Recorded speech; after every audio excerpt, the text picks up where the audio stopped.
warahmatullahi wabarakatuh. Sampurasun. Apa kabar sahabat di rumah? Semoga selalu dalam keadaan sehat walafiat dan bahagia selalu. Seperti kami berdua, alhamdulillah dalam keadaan sehat walafiat. Dan gimana Habib? Alhamdulillah sehat. Ya, sehat. Bahagia nggak nih? Bahagia, sehat selalu. Amin. Oke, sebelum saya sama Habib mau lanjutkan kisah nyata yang dimana pengalaman dari Habib Muhammad Noval Syami Alatas dalam melaksanakan kegiatan ruqyah. Sebelum itu teman-teman subscribe dulu dong dan like, share, and comment. Nonton video-video kami yang sebelumnya, sebelum ini ya. Banyak ulasan-ulasan tentang ruqyah yang gak kalah seru dari video yang kita akan bahas hari ini. Oke, langsung aja kita akan membahas bagaimana sih pengalaman Habib Syami ketika melakukan ruqyah kepada pasien-pasiennya, dan kejadian ini di mana? Ayo langsung aja kita minta penjelasan dari Habib Syami. Gimana Habib? Iya, jadi kalau kemarin itu kan ruqyah yang di Kupang ya. Di Kupang. Kalau sekarang ada juga masih di daerah Jawa Barat. Kalau orang dulu sih sekitar 2018 itu saya itu dimintai tolong untuk meruqyah di daerah Pamijahan. Pamijahan itu berarti Bogor. Kabupaten Bogor. Kabupaten Bogor ya. Saya kurang tahunya sih. Pokoknya dulu itu kan kita nggak tahu alamatnya mana, cuma tahu di mana, di Pamijahan dia bilang gitu. Ya udah kita dijemput, kita sampailah di sana.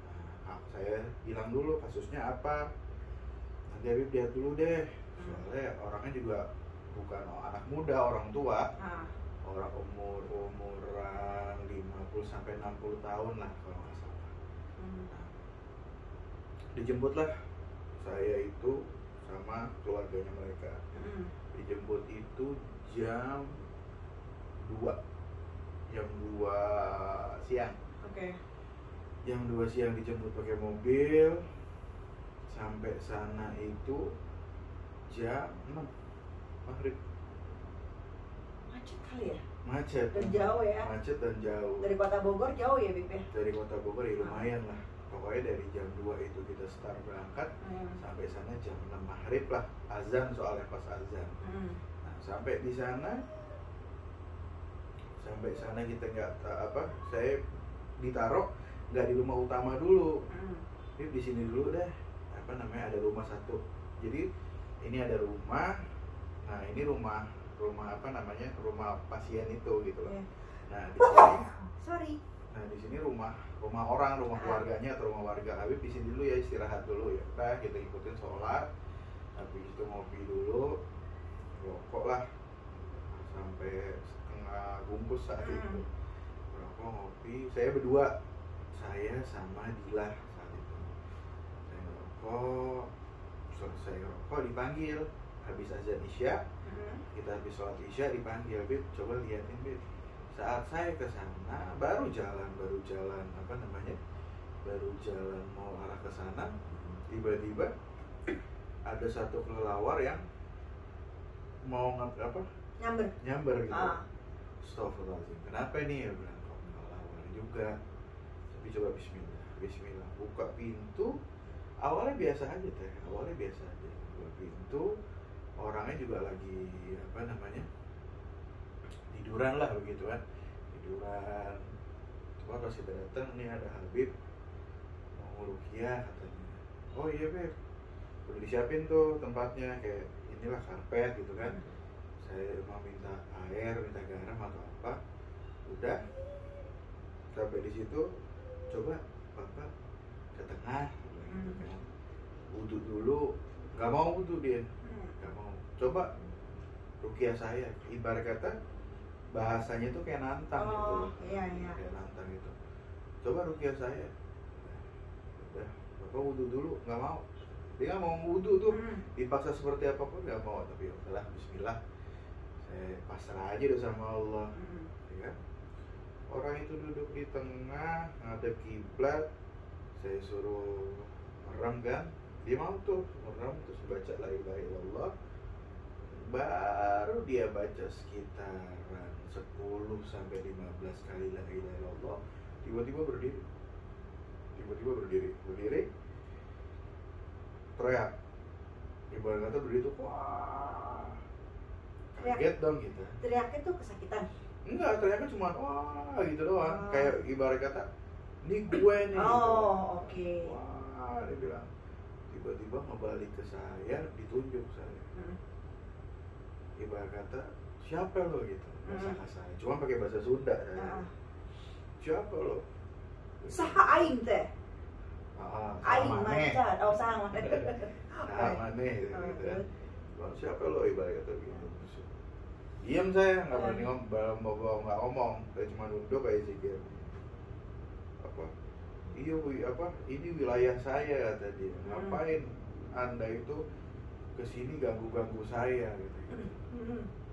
Jawab saat itu, saya nggak ganggu, saya di sini dimintai tolong sama keluarga bapak untuk ngeruqyah. Saya bilang, saya nggak sakit, kata dia. Ngapain ngeruqyah? Dengan bapak seperti ini bapak sakit, saya bilang. Kamu ini ilmu masih kecil, kata dia. Ya kan? Ilmu masih kecil, berani-beraninya datang ke wilayah saya, dibilang gitu. Enggak, saya di sini hanya dimintai tolong, ya saya datang gitu. Kalau nggak dimintain tolong, ya saya nggak datang gitu. Terus dia bilang, iya aing, dia bilang gitu kan. Ini saya Prabu Siliwangi, dibawa nama Prabu Siliwangi. Oh dia gitu, seperti biasa. Yang sudah seperti itu. Saya Prabu Siliwangi. Saya tanya sama bapak itu gitu kan. Oh, Prabu Siliwangi. Saya masih santun itu. Oh, Prabu Siliwangi. Nah, saya nanya dong, nama asli Prabu Siliwangi itu siapa? Dan ini Prabu Siliwangi yang keberapa? Bilang gitu kan. Karena Prabu Siliwangi itu kan gelar yang didapatkan seorang raja gitu kan. Gak tahu deh, ibarat kata kayak cuma bisa ngamuk doang gitu. Modal ngamuk. Wah, pokoknya Prabu Siliwangi. Iya, Prabu Siliwangi siapa namanya? Wah, ngamuk deh tuh. Itu barang semua dihancurin, kayak gelas gitu kan, dilempar sama dia. Wah, pokoknya ngamuk dah. Tiba-tiba berubah lagi.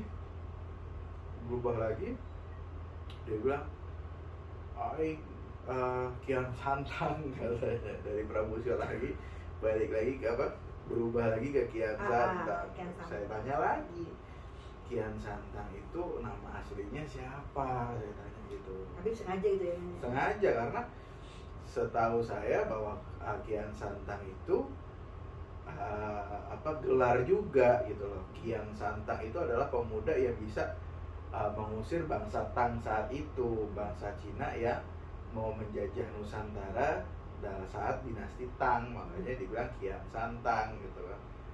Nah, saya tanya, ngamuk lagi. Pokoknya ngamuk lah. Ngamuk. Saya dicekek, dibiting beginilah tiba-tiba. Saya dibiting begini. Cuma saya diam. Saya bilang jangan ada yang dekat, jangan ada yang apa-apain karena takut kena splitterannya gitu loh. Saya diam. Dibiting tambah keras ibaratnya. Dari dalam hati, setan juga nih, bakal main fisik kan. Udah, saya bismillah, saya pasrah sama Allah. Saya baca Hasbunallahu wa ni'mal wakil, saat itu 3 kali saya gempak ke lantai. Dia mental. Tiba-tiba mental sampai badannya itu nebruk tembok begitu, mental. Kayak di film-film laga lah ibarat kata, dia mental. Nah, mau dipegangin kan sama Dila sama keluarganya, dia bilang jangan, biarin aja dulu. Biarin dulu. Dia berdiri lagi. Saya ibarat kata saat itu kan masih ada jiwa petarungnya gitu loh. Saya berdiri juga. Ibarat kata, ya saya belajar silat. Saat dia juga pakai silat ya. Jadi gayanya itu emang gaya silat gitu. Nah, pas dia ngedeketin saya, pas dia mukul, ibarat kata saya tepis terus saya kayak gini, Nah. saya banting tuh palanya ke lantai gitu, tak, muntah darah dia, muntah darah, ampun dia bilang, keluar ya, di sini saya nggak, ibarat kata saya nggak mau bertarung sama anda, saya nggak mau apa, di sini saya cuman ada tugas untuk ngobatin ini bapak, dia bilang gitu. Saya ngomong sama ini bapak punya kekuasaan dalam dirinya sendiri, pergi. Gitu. Lalu saya tekan, saat itu saya cuma baca la ilaha illallah, saya pasarin ke Allah. Muntah darah ada banyak banget, muntah darah tuh, wah darah muntah semua. Nah setelah itu udah dibersihin lah darahnya, dia kayak tidur aja gitu, lemes lah ibarat kata begitu, masih nafas gitu. Saya duduk lagi, saya minta kopi kan, saya minta kopi pahit. Tiba-tiba kopi pahit itu datang, baru saya mau ngambil deh. Tiba-tiba dia berdiri lagi, nyamperin saya, kopi pahitnya diminum langsung. Masih panas itu. Ih, songong banget sih bapak. Masih panas, langsung duduk. Wah, saya bilang, dan itu dibuang langsung. Untungnya gelasnya. Untung nggak dibuang ke saya gitu kan, langsung dibuang ke belakang. Nah itu pas itu kena si Dila, dibuang. Siapa lagi nih, saya bilang gitu. Saya cuma saat itu udah ibarat kata kesabaran tuh udah gimana ya, udah malam juga kan. Duduk tapi dia duduk, maunya apa sekarang? Nah, dia bilang, ini murid saya, dia bilang gitu. Jangan pernah ganggu dia karena dia sudah ada perjanjian sama saya. Wah, jadi gitu toh. Perjanjian sama saya. Saya bilang perjanjian apa? Dia nggak mau nyebutin. Perjanjian apa? Saya tegasin itu. Ya udahlah sekarang Anda sama saya bertarung aja. Saya bilang gitu kan. Siapa yang menang ya sudah, aku bilang gitu. Tapi awalnya fisik lagi tuh, bertarung lagi. Kayak main silat lagi. Saya nggak mau dilalu, ibarat kata yang saya bawa itu udah mau gemes juga lah ibarat kata. Cuma dia bilang nggak usah, ini urusan saya gitu kan, urusan Habib gitu. Akhirnya saya guprak lagi ke lantai, muntah darah lagi. Tiba-tiba saat muntah darah, dia bilang ampun, teriak ampun. Udah gelepak, gak bergerak, tapi masih nafas, bergerak. Tapi anehnya yang merem cuma satu mata doang, ibarat kata kayak ngewing gitu kan, cuma ini loh. Kayak itu ya, bibir kayak apa, kayak jadi apaan iya, gitu. Mata kanannya tuh nutup, cuma dia begini, udah nggak bisa apa-apain, ibarat kata diem aja. Ya udah, saya bilang potong tuh ke kasur, dia bilang gitu, biar istirahat dulu lah. Potonglah ke kasur dibersihin semua. Saya minta kopi lagi karena kopinya tadi kan diminum bapak tadi ya. Kopi lagi, saya rokok, saya keluar ke teras. Nah keluarga itu nyamperin tuh, kenapa Pip? Apa namanya? Ya dari penuturan tadi, ya dia punya perjanjian sama gurunya gitu. Nah, saya tanya, emang bapak ini pernah berguru atau pernah ke daerah mana lama atau bagaimana? Dia bilang gitu. Iya pernah sih, dulu saat mudanya sering ke daerah Sukabumi lah, Jambang lah gitu. Jambang. Sering ke sana gitu. Katanya punya guru di sana, berguru di sana, dia bilang gitu. Oh, berkata, wah niatnya nggak bener nih bergurunya, berkata begitu. Saya bilang gitu. Ya, mungkin ada perjanjian, cuma saya belum tahu perjanjiannya apa karena si bapak tadi nggak mau nyebutin gitu, kan? Tiba-tiba saya lagi ngobrol begitu, si bapak yang tadi itu kesakitan. Tiba-tiba grepak-grepak begini aja. Berontak, cuman nggak bangun, di kasur aja gitu. Wah sakit, dia bilang gitu kan. Sakit, tolong. Saya masuk lagi, saya cuma liatin. Saya minta air, saya di situ bilang sama Adil, tolong bacain Latif Al-Atas sama Wirid Sakran saat itu. Dibacain 3 kali balik, ditiupin, dibasuh lah di badannya semua itu bapak, dibasuh, dimandiin lah ibarat kata. Dibasuh, udah tenang tuh. Cuman mata tetap merem yang satu yang sebelah kanan, yang melek cuma sebelah kiri dan itu melotot. Gitu kan? Saya ke depan lagi dulu ya. Saya niatnya mau pulang, cuma dicegah karena sudah jam 12 atau setengah 1 malam. Lama juga ya, Bib? Lama banget ya. Itu, Bib, nginep sini lu dah, takut kenapa-napa, dia bilang gitu. Kalau kita buat pulang balik lagi, ibarat kata mereka masih keberatan ongkos atau bagaimana lah, saya nggak tahu tadi. Udah, saya disiapin kamar di rumah yang bawah lagi tuh. Siapin kamar, cuma saya nggak tidur awalnya. Saya cuma di ruang tamu, di sofa begini, saya ngerokok di situ, ngerokok ngopi. Dila udah tidur lah ibarat kata. Saya sendiri ketiduran lah di situ, ketiduran di sofa tadi. Saat ketiduran di sofa tadi, saya mimpi ketemu satu sosok bapak tua dengan pakaian jawara hitam, jawara Sunda hitam. Dia bilang, saya gurunya. Oh iya maaf, saya bilang gitu. Memang ada perjanjian apa? Saya ini, dia berjanji, pokoknya ada perjanjian dia nggak bakal ninggalin saya dan pasti ngasih apa yang saya mau selama dia itu masih saya kasih ilmu. Ilmu terbang, dia bisa terbang katanya dulu. Oh, dia pakai ilmu kanuragan lah. Kebal lah terbang gitu. Kalau saya di sini cuma diminta keluarga, di mimpi saya begitu, cuma diminta keluarga.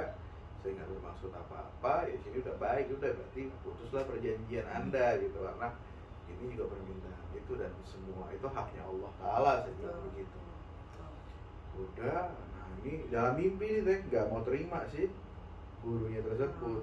Tiba-tiba gurunya tersebut nggak tahu baca apa, di belakangnya adalah satu macan hitam gitu kan.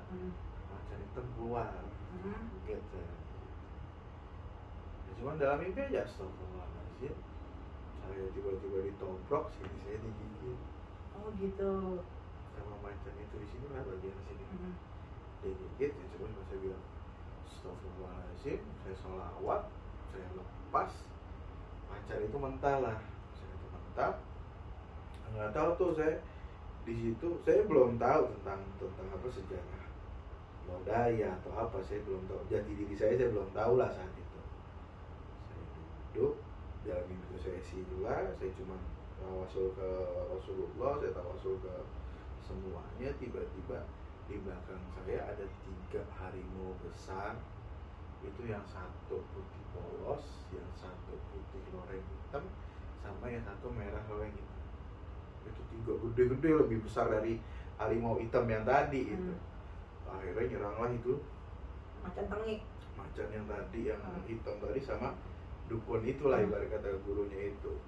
Sampai minta tolong, akhirnya saya bangun. Saya bangun pas azan subuh, ternyata saya bangun azan subuh, saya teriak tiba-tiba, keluarin semua itu barang-barangnya, apa ini orang gitu, barang-barang pusakanya ini orang, keluarin semua, nggak usah ada sisa satu-satu. Mana sih ini keluarganya? Adalah keluarganya yang dengar, langsung dibangunin semua keluarganya. Keluarin itu, keluarin apa namanya barangnya, dicari sama keluarga ini, dicari terus sampailah itu barangnya itu 1 karung. Banyak banget itu karung. 1 karung itu dari yang keris kecil, dari yang keris gede, ya Allah, dari yang kujang kecil sampai kujang segede gini, macam-macam. Ada sabuk yang katanya kulit harimau, ada yang macam-macam deh pokoknya, taring inilah itulah. Saya bilang buang, habis sholat subuh buang. Hari kita sholat subuh berjamaah, dibuang. Saat itu ada kali besar di situ, dibuang. saat dibuang tetap kita balik ke rumah tadi itu nggak ada. Ah, maksudnya meninggal? Orang itu mati. Oh, jadi seiring barang-barang pusaka pegangannya dia dibuang ke sungai atau ke kali ya, orang itu pun meninggal gitu ya? Mati, langsung mati. Terus apa namanya? Cuman nggak mau ditutup matanya, tetap melek. Keluarganya semua ikhlas-ikhlas terus sambil nutup apa namanya, biasanya kan kalau mata kebuka itu ada keluarga yang belum tahu atau ada yang belum ikhlas kan, ini ikhlasin semua, nggak mau, tapi nggak mau kan, nggak mau merem gitu, nggak mau merem, terus saya melek, udahlah emang takdirnya begini, saya bilang. Jadi matinya melotot dong? Satu doang, yang kiri satu doang, yang kiri doang. Oh, berarti setengahnya itu kali tuh mata-mata itunya. Matanya lelaki. Kan? Selesai. Ya udah, saya itu bingung juga nih. Yang mati ini. Takut apa namanya? Diminta pertanggungjawaban lah atau apa gitu kan. Cuman saya pikir, saya cuma ngebantu kok. Ini saya ke depan ngerokok. Masih ngobrol sama Dila. Gimana Dil nih? Ini pasien. Ternyata apa istrinya gitu, anak-anaknya semua keluarganya datang, makasih ya Bib, terima kasih. Oh, malah seneng ya? Malah seneng, karena memang apa si bapak ini emang sukanya marah-marah lah, arogan gitu, kebawa sama ilmunya, apa yang pelajari itu. Kemudian apa alhamdulillah gitu. Nah, cuman anehnya pas dimandiin, saya ikut juga tuh mandiin. Pas mandiin besoknya pagi itu dimandiin, habis zuhur disolatin kan, habis sholat zuhur, terus sholat mayit, sholat jenazah, dibawa ke kuburan. Pas di kuburan itu anehnya pas jenazah itu ditaruh dulu, itu kuburannya keluar asap. Keluar asap, cuman gak ada apinya. Oke. Asap aja, asap putih kayak hitaman lah, abu-abu gitu kan. Wah, asap banyak, wah kenapa nih? Wah, asap tuh. Cuman nggak ada api. Cuma asap aja. Gitu. Tanya gimana nih Bib? Ya udah, siapa yang mau apa namanya? Keluarganya deh, atau siapa yang berani untuk masukin ke liang lahat kan? Ya udah, akhirnya orang ada yang berani, cuma pakai tutup apa ibarat kata masker, kain gitu diikat, dan ya udah langsung diambil, ditaruh, tutup, dan itu nggak diazanin lagi karena nyesek kan, asap itu keluar dari situ, nyesek, ya udah tutup, dibuka apa tali pocongnya kan, tutup, udah langsung azannya dari atas, yakin itu Allah Akbar, tutup, itu tetap keluar asap. Apaan ya? Tetap keluar asap. Wah, itu warganya ya mau nangis mau gimana, emang apa ibarat kata kayaknya pembayaran apa yang dilakukan kan. Betul, setuju. Ya udah, keluar asap, cuman kita baca Yasin bareng-bareng, kita kirimin doa buat dia, asap itu mulai gak ada. Terakhir itu, ya kita pulang. Ilmunya kali ya keluar ya? Mungkin kita keluar, jadi saya pamitan langsung pulang ke rumah. Cuman alhamdulillah setelah itu sih nggak ada gangguan lagi. Nggak ada ya, alhamdulillah. Nah, pertanyaan saya Habib, ketika kan Habib mimpi berantem dengan gurunya tuh yang diserang sama macan, dan kebetulan ya saling bertarung lah ya. Nah, ketika bangun itu ada ngebekas ya Habib? Ada, pas itu di sini gigitan macan tadi gitu kan, ada di sini kayak gitu, cuman alhamdulillahnya nggak bolong gitu. Cuman kayak ditusuk, kayak bekas bekas gigitan gitulah kan, begini kan, dua apa beginilah gitu kan. Itu ada di sini. Ada. Dan ya, pegel banget, kayak nggak bisa digerakin. Pas banget berarti itu ya? Terasa banget. Berarti benar itu. Terasa banget itu. Dulu HP saya HP Nokia yang begini sih, yang kotak kecil tuh dikrek gitu.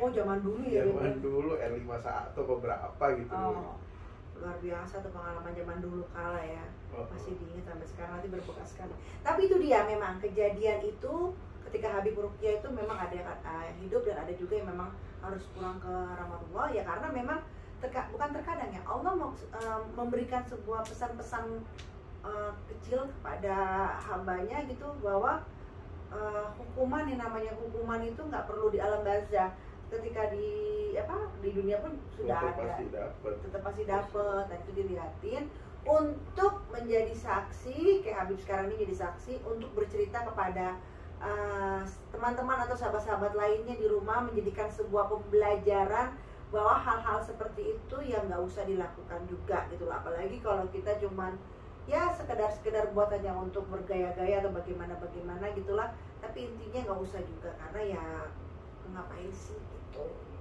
ya. Podcast saya bersama Habib hari ini, silakan ambil baiknya ya Habib ya, yang tidak baik kita mohon maaf, karena ya itulah manusia, tak pernah luput dari segala kekurangan. Benar nggak Habib? Kalau salah diluruskan coba. Oh benar ya. Oke, ada lagi Bib? Kita selanjutnya udah. Nantilah. Oh oke, masih ada berarti ya. Nah, masih penasaran cerita-cerita Habib tentang pengalamannya saat ruqyah? Jangan lupa di like, subscribe, dan tulis komen. Komen-komen nanti kalau misalnya pas memang kita bisa balas, kita balas. Atau punya pengalaman pribadi, silahkan DM di mana, di Instagram saya Feni Rama Official. Oke, sampai ketemu lagi dan kisah-kisah selanjutnya. Assalamualaikum warahmatullahi wabarakatuh.